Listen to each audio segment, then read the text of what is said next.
کفارہ کتنا ہے اگر شوہر بیوی کے ساتھ تعلق ازدواجی قائم کرتا ہے مینسس کے ایام میں، ایام مخصوصہ میں؟ تو جواب اس کا یہ ہے کہ اصل میں تو اللہ تعالیٰ نے منع فرمایا ہے، فرمایا وَيَسْأَلُونَكَ عَنِ الْمَحِيضِ قُلْ هُوَ أَذًى فَاعْتَزِلُوا النِّسَاءَ فِي الْمَحِيضِ وَلَا تَقْرَبُوهُنَّ حَتَّى يَطْهُرْنَ، سورہ بقرہ آیت نمبر 222۔ تو محیض کی حالت میں ایام مخصوصہ میں جو ہے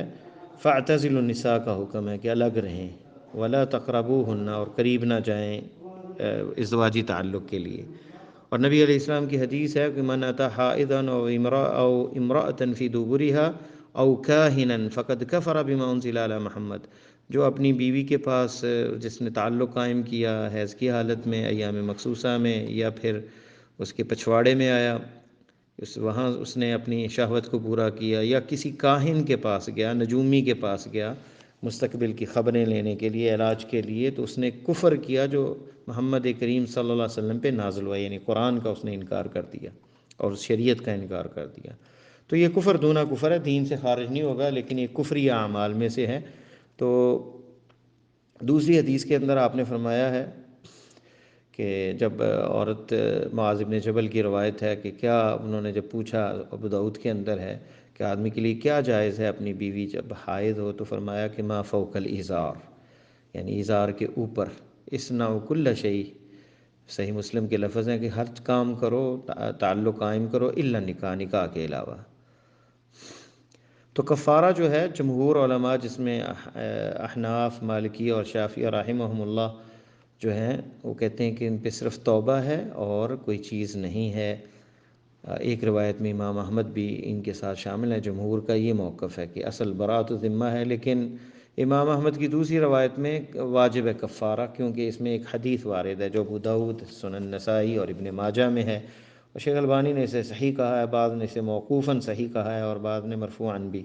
کہ آپ نے فرمایا فی الذی یاتی امرأتہ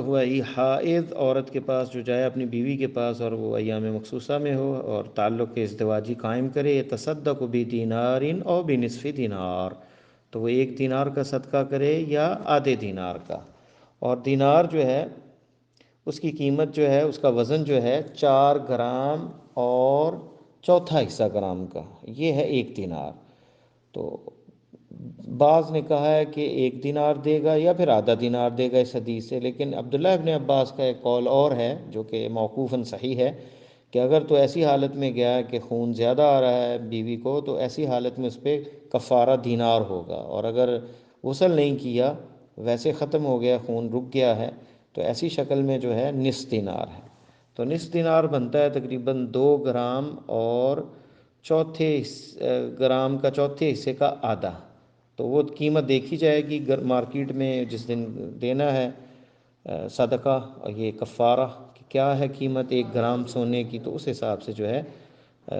یعنی 2 گرام اور چوتھا حصہ گرام کا اس کا آدھا جو ہے یہ صدقہ کرنا ہوگا۔ تو یہ جو ہے بعض نے اس کو ویسے ضعیف کہا ہے، لیکن بعض نے اس کا کہا کہ مضطرب ہے اور اختلاف ہے اس کی تصحیح اور تضعیف میں، لیکن شیخ البانی نے اسے صحیح کہا ہے۔ اور یہاں کے سعودیہ کے مفتی اعظم جو سابقہ ہیں، لجنہ کمیٹی کے رئیس شیخ بن باز رحمہ اللہ، انہوں نے بھی یہی فتویٰ دیا ہے کہ آدھا دینار یا دینار جو ہے وہ کفارہ دے گا جو ایسی حالت میں ہے۔ عورتوں کو بھی چاہیے کہ وہ شوہروں کو ایسی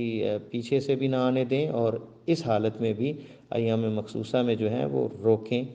اور ان کے لیے بھی جائز نہیں ہے کہ وہ ان کو موقع دیں یا اجازت دیں، انہیں بھی سختی سے روکنا چاہیے کہ اس میں مخالفت ہے، کیونکہ خاص کر عورت کے پچھواڑے میں آنا، اس کے بارے میں تو ایک حدیث میں لعنت فرمائی ہے نبی علیہ السلام نے کہ ملعون ہے وہ بندہ